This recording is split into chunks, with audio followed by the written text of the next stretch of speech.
जय हिंद। स्वागत है आपको जीएस ग्लोबल स्टडी में। आज हम लोग क्लास 10th के सामाजिक विज्ञान में पढ़ने वाले हैं इतिहास का तीसरा चैप्टर, ठीक है, जिसमें है भूमंडलीकृत विश्व का वर्णना। भूमंडलीकृत विश्व का वर्णना, जिसमें हम लोग आज पढ़ने वाले हैं। मुख्य रूप से देखेंगे कि इसमें किस प्रकार से वैश्वीकरण हुआ और किस प्रकार से हम लोगों ने विश्व के अन्य देशों से जुड़े, विश्व के अन्य देश भारत से किस प्रकार से जुड़े, ठीक। जिसमें हम लोग पीछे 2 क्लास इसका 2 चैप्टर पढ़ चुके हैं, यूरोप में राष्ट्रवाद का उदय और भारत में राष्ट्रवाद का उदय। तो उन 2 चैप्टर को हम लोगों ने बहुत ही आसानी से पढ़ा।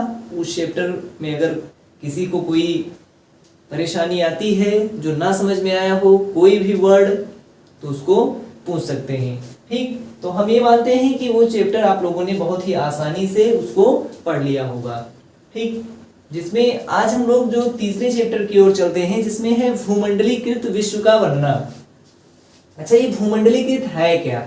ये जानो कि भूमंडलीकृत यानी भूमंडलीकृत, ये भूमंडलीकृत का मतलब वैश्वीकरण, यानी ये 2 शब्द जो नए मिलते हैं, तो इन दोनों का मतलब ही होता है कि विभिन्न देशों के मध्य परस्पर अंतर संबंधों और एकीकरण की प्रक्रिया को वैश्वीकरण कहते हैं या भूमंडलीकृत कहते हैं।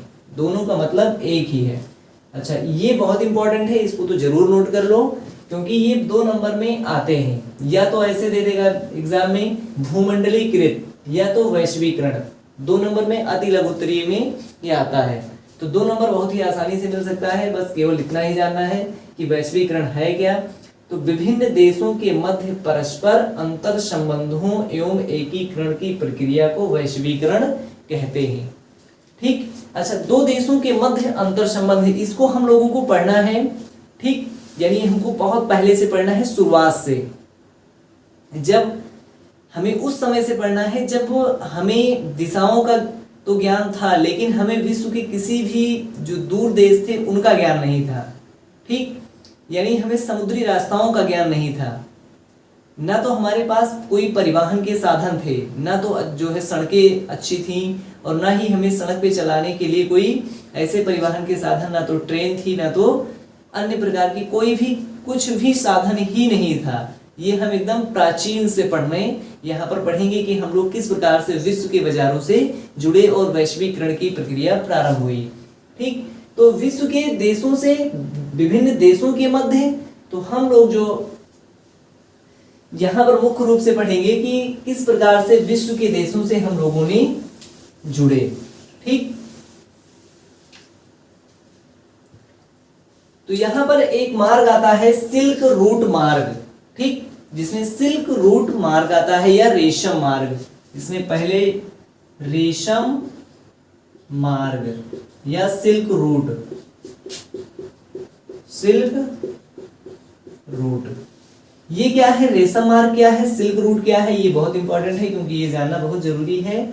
जब जैसे मान लो भारत, यहाँ पर थोड़ा मैप का सहारा लेंगे, तभी ये चैप्टर थोड़ा मैप पे जल्दी समझ में आता है। तो अगर मैप पे इसको अगर देखा जाए,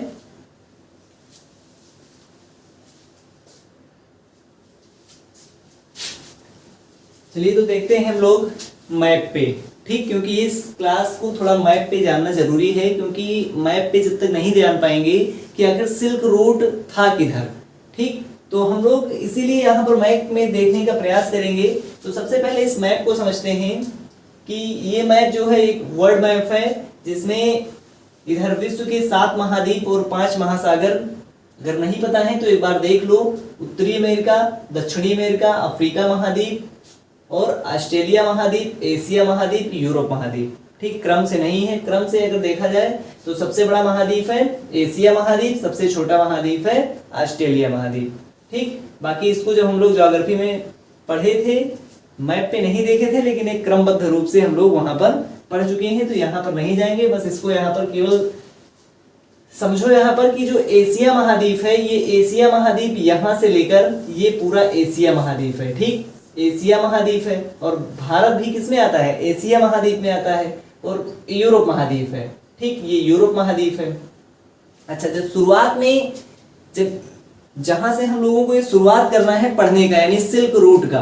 ठीक, तो जो भारत से ये ऐसे व्यापार होता था, भारत से एक ऐसा रास्ता था जो ऐसे जाता था यूरोप महाद्वीप को। ठीक, अब ये यूरोप महाद्वीप को एक रास्ता जाता था, इसी को बोला जाता था रेशम का मार्ग यानी सिल्क रूट। ये भारत, अब इसको सिल्क रूट या रेशम मार्ग क्यों बोला गया?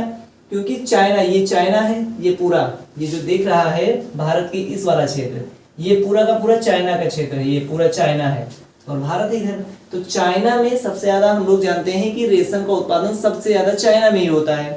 तो चाइना में जो रेशम का उत्पादन होता था, तो चाइना से रेशम जाता था यूरोप महाद्वीप, क्योंकि यूरोप महाद्वीप सबसे एक विकसित महाद्वीप है। तो यहाँ इन बाजारों में यहाँ से रेशम जाता था बिकने के लिए। अच्छा, जब रेशम बहुत ज्यादा जाता था और बहुत फेमस रेशम था, तो जिस रास्ते से रेशम जाता था यहाँ चाइना से यूरोप में, उस रास्ते को बोला गया रेशम मार्ग यानी सिल्क रूट। अच्छा, इसमें सबसे ज्यादा व्यापार किसका होता था इस रेशम के मार्ग से? तो भारत से जाता था मसाला। ठीक, भारत से जो भारतीय मसाले थे, ये दुनिया में सबसे फेमस है भारतीय मसाले, तो भारत से मसाला जाता था, चाइना से रेशम जाता था, और भारत से कपड़े भी जाते थे, सूती कपड़ा। तो भारत से कपड़े और मसाले जाते थे, यहाँ से चाइना से रेशम जाता था, और ये रेशम यूरोप महाद्वीप में जाता था। तो इस पूरे मार्ग को बोला गया रेशम का मार्ग।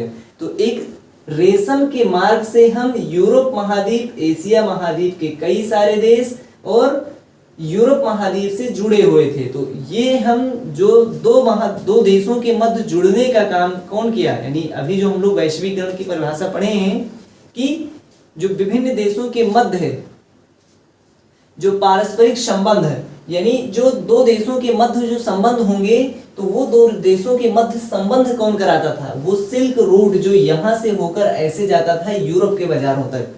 ठीक, अब यहाँ से रेशम और कपड़े और मसाले जाता था, और यहाँ से सोना चांदी और उसके बदले में जो वहाँ की मुद्रा थी वो आता था। अच्छा, हम लोग समुद्री व्यापार नहीं करते थे, क्योंकि ये समुद्री वाला जो ये समुद्र है ना, जितना भी ये नीला वाला पार्ट दिखाई दे रहा है, ये सारा समुद्र है। और ये जो समुद्री मार्ग है, इसका मार्ग का हमें ज्ञान नहीं था कि हम ऐसे समुद्र से ऐसे निकल जाएं शॉर्टकट में, जो आज भी जा रहे हैं। तो ऐसा वाला ज्ञान हम लोगों को नहीं था, इधर वाला ज्ञान। बल्कि हम लोग, क्योंकि पूरी दुनिया का भी खोज नहीं हुआ था, ये सारे लोग मानते थे कि पूरी दुनिया बस इतना ही है, इतना ही, इसका खोजे नहीं हुआ था। ठीक, तो यहाँ से व्यापार, ये आपस में व्यापार करते थे, और ये उस समय की बात है जहाँ पर व्यापार होता था और नई नई खोजों का जो दौर चल रहा था। भोजन की जो है, इसमें अभी आगे हम लोग पढ़ेंगे भोजन की यात्रा। ठीक, लेकिन जब यहाँ दो देशों के मध्य जो आपस में जुड़ते थे, वो व्यापार के माध्यम से भी जुड़ते थे। कुछ लोग यहाँ से यहाँ जाते थे तीर्थ यात्रा के लिए, कुछ लोग यहाँ से यहाँ आते थे भारत में तीर्थ यात्रा के लिए, तो वो लोग भी आपस में जुड़ते थे। कोई पढ़ने के लिए आता था, क्योंकि हम लोग जानते हैं कि हमारे यहाँ जो बहुत पुरानी विश्वविद्यालय थे, जिसमें नालंदा विश्वविद्यालय और उसके जो उससे भी बहुत पुराने विश्वविद्यालय जो थे, वहाँ विदेश से लोग आते थे भारत में पढ़ने के लिए। तो वो भी दूसरे देश के होते हुए भी आते थे, यानी जुड़ते थे भारत से। ठीक, यहाँ पर ये कहने का समझिए कि जुड़ते थे भारत से। तो जब ये जुड़ते थे तो इसी को बोला गया वैश्वीकरण। ठीक, अब ये वैश्वीकरण की प्रक्रिया जो थी, ये नई नई खोजें हो रही थी, भोजन की यात्रा हुआ। अब भोजन की यात्रा में क्या हुआ? तो भोजन की यात्रा में, जैसे भोजन शुरुआत में उस समय की बात है जहां पर जनसंख्या बढ़ रही थी और भोजन की कमी हो रहा था, क्योंकि औद्योगिकरण यहाँ चालू होता है, जनसंख्या यहाँ धीरे धीरे बढ़ने लगती है। धीरे धीरे जनसंख्या तो बढ़ रही है, लेकिन उसके खाने के लिए जो साधन थे वो नहीं बढ़ रहे थे। जनसंख्या बढ़ रही थी 2, 4, 8, 16 के स्पीड में, और जो खाद्यान्न बढ़ रहा था वो 1, 2, 3, 4 की स्पीड से बढ़ रहा था, यानी धनात्मक हो रहा था, वो स्क्वायर में बढ़ रहा था। ठीक, तो इससे खाद्यान्न की कमी होने लगी। नई नई फसलों को खोजा जाना था, कोई फसल की खोज थी नहीं, क्योंकि ना तो आलू का खोज हुआ, ना तो मक्के का खोज हुआ। ठीक, तो अभी वो फसल सारे थे नहीं, यहाँ पर खाद्यान्न की बहुत ज्यादा कमी थी और अकाल पड़ा रहता था। तब उस समय जो है एक व्यक्ति थे जिसका नाम था कोलंबस। अच्छा, जो यूरोपवासी होते हैं शुरू से ही साहसी होते हैं। साहसी मतलब इनके कई सारे भूगोलवेत्ता लोग या फिर ऐसे कई सारे विद्वानों ने ऐसा अनुमान लगाया, जैसे उनका थॉट था, उनकी लाइनें हैं कि जो यूरोपवासी लोग होते हैं इनमें साहस बहुत ज़्यादा होता है लेकिन बुद्धिमत्ता की कमी होती है, और जो भारत के लोग हैं यानी जो भी इस बेल्ट के लोग हैं यानी उष्णकटिबंधीय देश प्रदेश के लोग, उनके अंदर बुद्धिमत्ता तो ज़्यादा है लेकिन उनके अंदर आलस्य भी ज़्यादा है। तो ये लोग शुरू से साहसी थे, सब नए नए खोज में इनकी जो है रुचि ज़्यादा थी। ये लोग जब भूगोल पढ़ते थे तो वो उस समय पृथ्वी का आकार गोल था, अंडाकार था और तस्तरी के नुमा था, ऐसा ये लोग बहुत पहले से जानते थे। अब ये लोग पढ़ते थे तो अब ये लोग जानते थे कि पृथ्वी गोल है। अगर हम यहाँ से चलेंगे, जैसे मान लो अभी हम इस दिशा से इस दिशा में ऐसे चले जाएं तो हम कभी ना कभी कहीं ना कहीं से घूम फिर के पीछे से होते हुए गोल है तो यहीं आएंगे, ऐसा जो है दिमाग लगाया इन्होंने। अच्छा, जब दिमाग लगाया इन लोगों ने तो यहाँ पर सोचा कि चलो एक काम करते हैं, अभी तक भारत तो हम लोग इधर से जाते थे यानी ऐसे ऐसे जाते थे, ऐसे ऐसे, तो क्यों ना भारत हम लोग इधर से जाए, क्योंकि गोल है पूरा, तो इधर से जाएंगे तो भी भारत पहुंचेंगे। अगर पृथ्वी गोल है, ऐसा तो है नहीं कि निकल के जो है पृथ्वी से बाहर गिर जाएंगे, ऐसा तो कभी संभव है नहीं कि पृथ्वी से गिर जाएंगे बाहर, ठीक, तो गिरेंगे तो है नहीं, घूम फिर के कभी ना कभी तो आएंगे, यहीं पहुंचेंगे। अगर यहाँ से चलेंगे तो हो सकता है घूम फिर के घूमते हुए यहीं आ जाएं या फिर इधर पहुंच जाएंगे, कहीं पहुंच जाएंगे। तो इसमें एक नाविक था जिसका नाम था कोलंबस, नाम सुना भी होगा। कोलंबस नाम का व्यक्ति जो था, उन्होंने सोचा कि चलो कुछ तूफानी करते हैं और निकलते हैं। तो कोलंबस ने यहाँ से अपनी यात्रा प्रारंभ की और चलने लगे इधर की ओर कि कभी ना कभी तो यहाँ पहुंचेंगे ही, यानी यहाँ पहुंचेंगे। अब कोलंबस यहाँ से निकला और निकलने के पश्चात धीरे धीरे वो चलता गया और उसको मिल गई एक भूमि। अब उसको भूमि दिखा, अब वो चौंक गया, कहा अरे ये तो पृथ्वी पर पहले था ही नहीं, ये कहाँ से आ गया, हम लोग तो इसके बारे में जानते ही नहीं थे। इसके हम लोग समझते थे कि पूरी दुनिया बस इतना ही है, लेकिन जब कोलंबस को ये वाले पूरा भूमि दिखा तो कहा अरे ये तो बहुत बड़ा है और ये तो हमें पता ही नहीं था कि हमारी पृथ्वी पर कुछ और भी है। तो इसी को बोला कोलंबस ने कि ये तो नई दुनिया है, हमने नई दुनिया की खोज कर ली, ऐसा कोलंबस ने कहा। तो इसीलिए कहते हैं कि नई दुनिया किसे कहते हैं, कोलंबस ने कहा ये नई दुनिया है। तो कोलंबस ने अमेरिका की खोज की थी, ठीक, ऐसा एक नंबर में क्वेश्चन आता है कि अमेरिका की खोज किसने किया, और अमेरिका की जब खोज किया तो उसको क्या कहा, तो अमेरिका की खोज कोलंबस ने किया और जब उसको खोजा तो उसको कहा ये तो नई दुनिया है। अच्छा, यहाँ के लोग बहुत संपन्न थे, इस महाद्वीप के लोग। अब यहाँ जो कि औद्योगिक क्रांति हुआ, जनसंख्या बढ़ा और यहाँ के लोग बहुत ज्यादा गरीब हो गए, धीरे धीरे गरीब होते गए, आकार बढ़ता गया, खाद्यान्न की कमी थी, नई फसलों की खोज नहीं हो पाई, तो ये लोग बहुत ज्यादा परेशान थे। और ये वाले जो थे ये पूरी दुनिया से अलग थे क्योंकि इनका संपर्क यहाँ से था नहीं। तो ये इनका पूरा का पूरा ये जो क्षेत्र था, ये प्रकृति ने भी इनको पूर्ण रूप से सारे संसाधन दे रखे थे, यानी ये संसाधन से भी संपन्न थे और अनाज भी इनके पास बहुत ज्यादा खोज हो चुका था। तो ये लोग सबसे ज्यादा खुशहाल अपना जीवन व्यतीत करते थे, बहुत ज्यादा इनके पास धन था इस पूरे महाद्वीप में। अब यहाँ से कोलंबस आया धीरे धीरे घूमते हुए, इसने देखा कि यहाँ के लोग तो बहुत खुशहाल हैं, इनके यहाँ तो बहुत सारी फसलें हैं और ये इन लोगों के पास खाद्यान्न की कोई कमी नहीं, हम लोग एक एक दाने के लिए मर रहे हैं, यहाँ तो ये सब मौज मस्ती कर रहे हैं। अब ये वापस गया और देखा तो यहाँ से कुछ फसलों को लेकर गया यूरोप, जिसमें से जो फसलों को ले जाने में यही है भोजन की यात्रा, ठीक, जो भोजन की यात्रा लाइनें लिखी हुई हैं वो भोजन की यात्रा यही था कि जब ये आते हैं यहाँ से और यहाँ से जाते हैं, ठीक। अच्छा, यहाँ पर तुम लोग अपने लिए क्वेश्चन नोट कर लो कि कोलंबस ने अमेरिका की खोज कब किया था, ठीक, इंपॉर्टेंट है ये। हमें ये सारे लोग कमेंट में बताएंगे, चाहे जैसे भी सारे लोग ये क्वेश्चन बताएंगे और कोई ये नहीं कि हम ऐसा मानेंगे कि अगर क्वेश्चन नहीं बताए तो क्लास को नहीं पढ़ रहे हैं, ऐसा हम मानेंगे। तो इसको तो सारे लोग बताएंगे कि कोलंबस ने अमेरिका की खोज कब किया, ठीक। अब यहाँ देखा कि बहुत ढेर सारा यहाँ पर संसाधन और जो इनके पास ऐसे ऐसे जो संसाधन थे जो इनको ज्ञान ही नहीं था। पेट्रोल इनका वैसे जमीन से निकल के ऐसे बह रहा था, इनको जानकारी ही नहीं थी कि ये तो पेट्रोल है, कोयला वैसे पड़ा था। इन लोगों को जानकारी नहीं था कि ये इतना कीमती है। सोना बिल्कुल जो है ऐसे पड़ा रहता था गंदा जमीन में, उसके बारे में इनको ज्ञान ही नहीं था कि ये सोना है इतना कीमती है। अब यहाँ से देखे, अब यहाँ के लोग जब देखे तो कहा चलो यहाँ व्यापार करते हैं। अच्छा व्यापार करेंगे तो कितना लाद के ले जाएंगे, क्योंकि बीच में समुद्र है। व्यापार करेंगे लिमिटेड सामान ही ले जा पाएंगे। सोना चांदी अगर ढोते तो 300-400 साल तक यहाँ से ढो के यहाँ लेकर आते व्यापार के माध्यम से, तब भी यहाँ खत्म नहीं होता व्यापार करते तो, क्योंकि अपना भी सामान लेकर जाते, बेचते तभी सोना पाते। तो इन लोगों ने सोचा कि एक काम करते हैं, कब तक जो है व्यापार करेंगे, चलो कब्जा करो, पूरा लूट लो, छीन लो और वापस आ जाओ। लेकिन अब यहाँ से कुछ जो है पुर्तगाली और स्पेनिश, स्पेन भी यही यूरोप महाद्वीप का एक देश है और पुर्तगाल भी यूरोप महाद्वीप का ही एक देश है। तो दो लोगों की सेनाओं ने सोचा कि चलो मिलके जो है लूटते हैं अमेरिका को। ठीक, तो अभी जो यहाँ पर सबसे पहले ये जानो, अभी इसको लूटने वाली प्रक्रिया स्टॉप रखो। समझो ये कि जब यहाँ पर कोलंबस आया तो जो फसलें दिखा वो फसल के बीज को लेकर गया यहाँ। अब उन फसलों में ले जाने वालों में मुख्यतः था आलू, आलू क्योंकि आलू बहुत इंपॉर्टेंट है। आलू था, मक्का था, सोयाबीन था। ठीक, तो ये 3-4 फसलें बहुत मुख्य हैं जो यहाँ देखा कि बहुत ज्यादा मात्रा में है और इसमें इन फसलों में प्रोटीन बहुत ज्यादा है।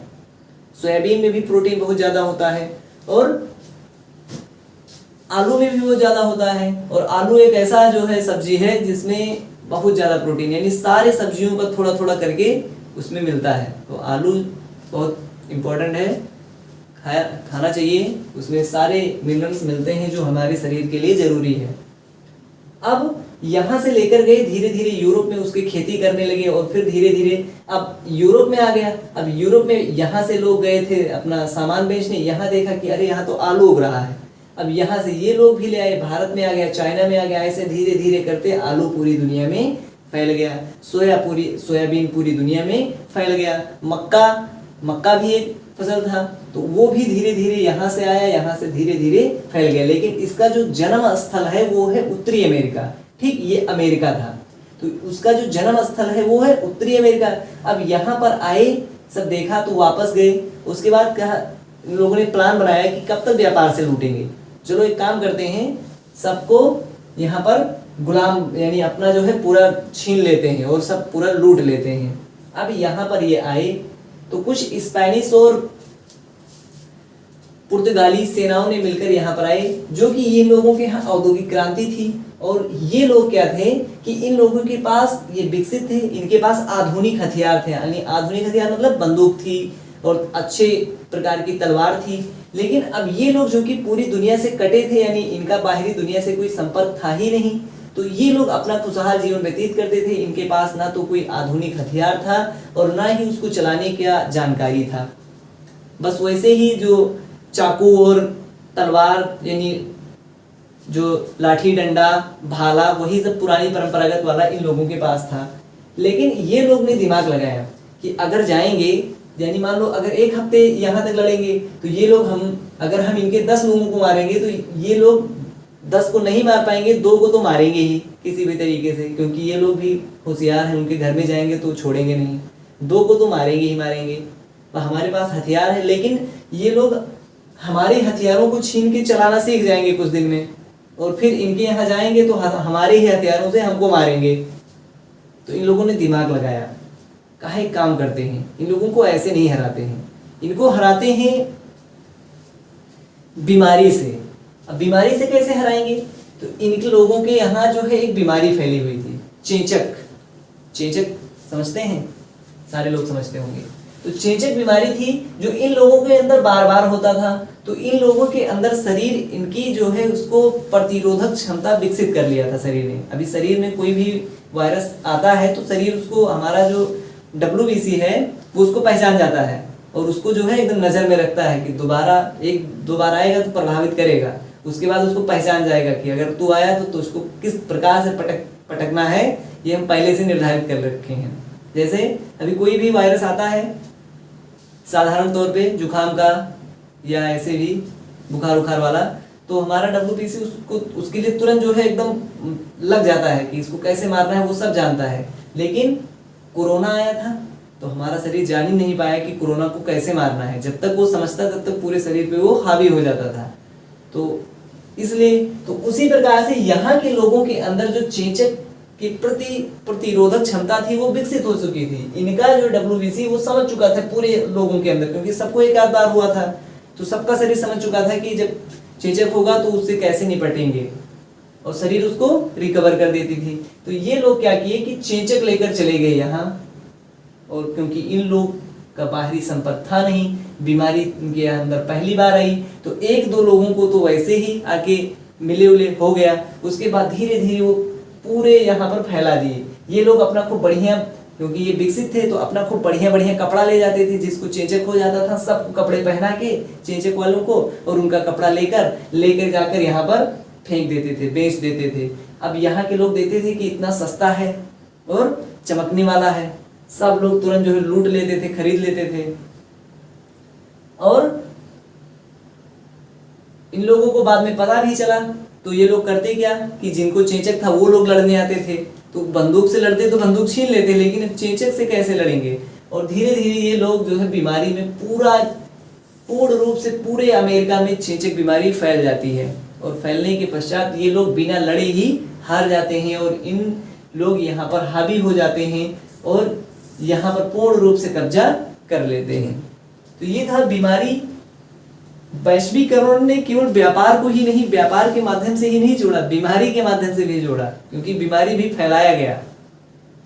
जीतने के लिए कूटनीति का प्रयोग किया इन लोगों ने, यूरोप वालों ने। एक इतना छोटा सा महाद्वीप है यहाँ से ऐसे, यानी ये अगर आकार में देखें तो ये 6वां महाद्वीप है। 7वां सबसे छोटा ये है और 6ठा ये है, यानी 7 महाद्वीप है टोटल। तो 7 में इसका रैंकिंग अगर क्षेत्रफल में देखें तो 6ठा नंबर आता है, लेकिन इतना छोटा सा है, पूरी दुनिया पे कब्जा कर रखा था इन लोगों ने। कहते हैं कि यूरोप में जो अंग्रेजों का साम्राज्य था, उनके साम्राज्य में कभी सूर्य अस्त नहीं होता था। सूर्य अस्त का मतलब अगर यहाँ पर इनका यहाँ भी साम्राज्य है, यहाँ भी साम्राज्य है, यहाँ सूर्य अस्त होगा तो यहाँ उदय हो जाएगा, यहाँ उदय होगा तो यहाँ अस्त, यानी कभी इनके साम्राज्य में पूर्ण रूप से सूर्य अस्त नहीं हुआ है, ऐसा माना जाता है। ठीक, तो ये थी भोजन की यात्रा कि भोजन की यात्रा किस प्रकार से ये धीरे धीरे भारत। अब आलू और मक्का, सोयाबीन ये उत्तरी अमेरिका से आए। उसके बाद में फिर यहाँ पर जो है नूडल्स को जानते हैं, नूडल्स चाइना से आया, क्योंकि चाइना में नूडल्स हुआ तो फिर ये लोग यहाँ से आए व्यापार करने, तो देखा चाइना में नूडल्स, ये लोग पता नहीं किस तरीके से नूडल्स बना के खाते हैं, देखा, खाया, बहुत मजा आया, तो कहा अब इसको हम ले जाकर अपने घर पे भी करेंगे। जैसे अभी हम लोग जो है कहीं जाते हैं, कहीं रिश्तेदारी में, कुछ आइटम बढ़िया लगता है, सोचेंगे मन में बनाया कैसे गया होगा, इसको घर पे प्रैक्टिस करेंगे। तो उसी प्रकार से जब ये लोग यहाँ से आए, ये लोग आए होंगे चाइना में आए होंगे अपना जो है सामान खरीदने, यानी जो है रेशम खरीदने। तो जब देखा कि चाउमीन वाले ऐसे नूडल्स खाते हैं, रखते हैं, अंदर जाता है बढ़िया से सट से अंदर पूरा, तो ये लोग भी खाए होंगे, बहुत मजा आया होगा, तो कहा कि चलो फैलाते हैं। तो ये लोग ले गए अपने घर पे बनाने का, धीरे धीरे नूडल्स जो है फैल गया। उसी प्रकार से पास्ता भी धीरे धीरे जो है वो फैल गया, क्योंकि पास्ता भी कहां से हुआ है, पास्ता जो है इधर अरब कंट्री से, इधर से होता है पास्ता, यहाँ अरब कंट्री से। तो पास्ता जो है धीरे धीरे पास्ता भी इधर भारत में आया, भारत से चाइना, चाइना से इधर यूरोप, यूरोप से धीरे धीरे, क्योंकि जो फसल यहाँ होता था वो यहाँ भी होने लगा, क्योंकि यहीं के लोग तो यहाँ रहते थे, तो जो ये लोग नहीं जान पाए थे वो यहाँ से वहां गया, लेकिन उससे पहले ये लोग ज्यादा जानते थे फसलों के बारे में, तो यहाँ से ज्यादा यहाँ आया। ठीक, और जिसमें आलू का जो है, उसकी आलू के आते ही जो है विश्व के बहुत सारे देशों में खुशहाली आ गई कि आलू आ गया, यानी इतनी जो है भयानक, बिल्कुल आलू आया तो आलू मतलब पूरा का पूरा खुशहाली ले आया। पहले लोग ज्यादा दिन जीवित नहीं रहते थे, कुपोषण हो जाता था, भोजन बगैर भोजन के वो मर जाते थे। लेकिन जब आलू आया तो लोगों का जीवन स्तर सुधर गया, लोगों को अच्छा भोजन मिलने लगा। जो आलू हम लोग आज नहीं खाते हैं, फेंक देते हैं, वो उस समय देखिए कि आलू के आने से लोगों का जीवन बढ़ गया। 1845 डेट याद कर लेना। 1845 में आयरलैंड में आलू की कमी हो गई थी। इंपॉर्टेंट है, 1845 से 1848 यानी 44-45 के आसपास आयरलैंड में अकाल पड़ गया था आलू का। बहुत सारे लोग जो है मृत्यु हो गई, बहुत सारे लोग मर गए केवल आलू ना मिलने की वजह से।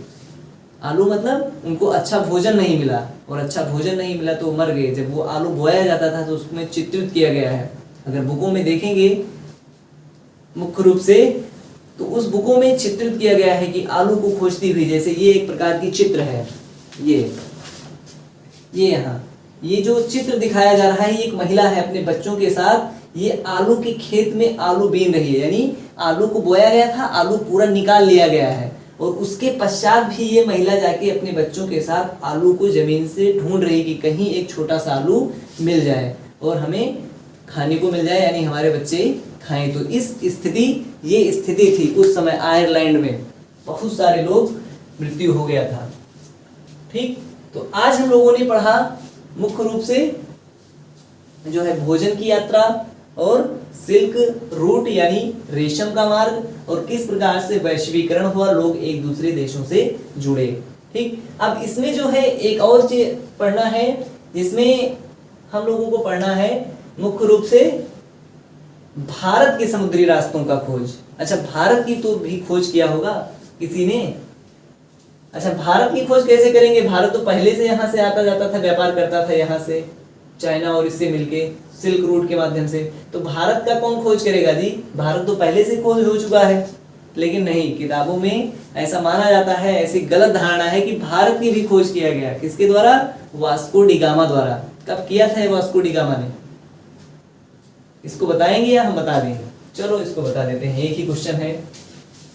1498 में वास्को डी गामा यहाँ केरल के कालीकट नामक स्थान पर पहुंचता है अपना जहाज लेकर। ठीक, किधर से? ये भी सोचता है, क्योंकि कोलंबस के पहले खोजा था ये वास्को डी गामा ने, कोलंबस बाद में खोजता है, ये भी बता दे रहे हैं, उसके बाद में खोजा था। तो 1498 में यहाँ से वास्को डी गामा, पहले वास्को डी गामा दिमाग लगाता है, उसके बाद कोलंबस।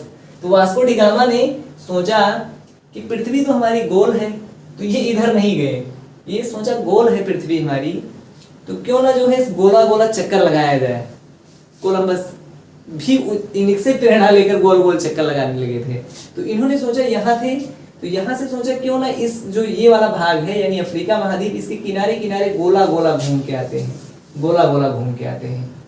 अब इनको तो मैप तो था नहीं उस समय कि मैप देख लेते कि यहाँ से यहाँ जाओ, तो इन्होंने इसके गोले गोले इधर घूमने का प्रयास किया कि ऐसे ऐसे घूमते हैं तो देखते हैं कहाँ पहुँचते हैं। अब कोलम जो है यहाँ से वास्को डी गामा नामक व्यक्ति यहाँ से चलता है और यहाँ से जो है अपना जहाज वहां लेके इसके किनारे किनारे अटलांटिक महासागर ऐसे होते हुए ऐसे इसके किनारे से आके यहाँ पर केरल में यहाँ पर पहुँचता है। केरल में कालीकट नामक स्थान पे 1498 को ये पहुँचता है भारत में। अब इसने देखा कि है हमने कुछ नया खोज लिया, एकदम चौंक गए, क्या खोज लिया? हमने तो कुछ नया खोजा है, कुछ हमें मिल गया, क्योंकि इसके जो है किनारे किनारे आया था तो ये जानता था कि इसी का पार्ट है। अब यहाँ पर आया तो एकदम चौंक गया कि हमने कुछ नया खोजा, कोई नई धरती खोज ली हमने। बहुत हल्ला मचाया कि जो है मैंने खोज लिया, मैंने जो है एक नई भूमि खोजी। मैं बाद में पता चला तो भारत है जो यहाँ से, जो इधर से नहीं इधर से जुड़ा था, इधर से आते जाते थे, तुमने पीछे से आके खोजा है समुद्री रास्ते से। अब इसने समुद्री रास्ते से तब भी ये हल्ला मचाने लगा कि मैंने भारत की खोज की। बहुत सारे बुकों में मिलेगा भी कि भारत की खोज किसने किया? वास्को डी गामा ने। लेकिन वास्को यहाँ पर ये देखिए कि भारत की खोज तो पहले हो चुका था, सिल्क रूट से भारत की खोज किया। भारत तो जुड़ा हुआ था अफ्रीका महाद्वीप से, लेकिन समुद्री मार्गों की खोज किया था इसने, क्योंकि अभी तक समुद्री मार्गों द्वारा कोई नहीं आया था भारत में। वास्को डी गामा पहला व्यक्ति था जो समुद्री रास्तों से होते हुए यूरोप से आया था यहाँ भारत में। लेकिन इसके भी कुछ लोग गलत मानते हैं। अब गलत क्यों मानते हैं? कहते हैं कि वास्को डी गामा 1498 में आया और हमारे यहाँ ईसा पूर्व से ही व्यापार होता है, और ईसा पूर्व से व्यापार होता है, यहीं पर था एक अरिक्मेडू नामक बंदरगाह, और इस अरिक्मेडी नामक बंदरगाह से यूरोप महाद्वीप को व्यापार होता था। उसके साक्ष्य भी मिले हैं। यहाँ पर जो सिक्का मिला है वो सिक्का यहाँ भी मिला है। और तो ऐसा हो सकता है, अनुमान लगाते हैं कि जो यहाँ पर एक दो सिक्का मिलता है तो सोचते हैं कि चलो यहाँ से व्यापार करके यहाँ लाए हैं, लेकिन यहाँ सिक्के का भंडार मिला है, जो सिक्का यहाँ चलता था। तो यहाँ ऐसा अनुमान लगाया जाता है कि यहाँ हो सकता है कि जो व्यापार करने आते थे व्यापारी, वो इन सिक्कों के माध्यम से जो है आदान प्रदान करते थे। तो ऐसा जो है मानते हैं कि वास्को डी गामा ने समुद्री रास्तों की खोज किया था। ठीक है, लेकिन अगर तुम लोगों के दृष्टि से अगर देखा जाए तो किताबों में ऐसा भी मिलेगा कि वास्को डी गामा ने भारत की खोज किया था। ठीक, लेकिन सही अर्थ इसका ये है कि वास्को डी गामा ने भारत के समुद्री रास्तों की खोज किया था। ठीक, खुद से दिमाग लगाओ कि यहाँ तो भारत पहले से व्यापार करता था, तो उसकी खोज कौन करेगा? समुद्री रास्तों की खोज करता है। ठीक, तो अब जो हम लोगों को पढ़ना है वो इसके आगे हम लोग कल पढ़ेंगे, जिसमें आज जो पढ़ाया गया जो मैप पे यहाँ पर जो समझ में नहीं आया है तो इसको पूछ सकते हैं, क्योंकि जो अभी तो सामने मैप ही है, तो अगर आप लोग कहेंगे तो मैप अगर ज़रूरी हुआ तो फिर से मैप को लाया जाएगा, और फिर हम लोग मिलते हैं नेक्स्ट क्लास में। और अगर किसी भी प्रकार की कोई भी त्रुटि अगर रह जाती है समझने में तो उसको बेझिझक पूछिए। ठीक, यहाँ पर हर प्रकार की डाउट क्लियर किया जाएगा। फिर मिलेंगे नेक्स्ट वीडियो में। जय हिंद।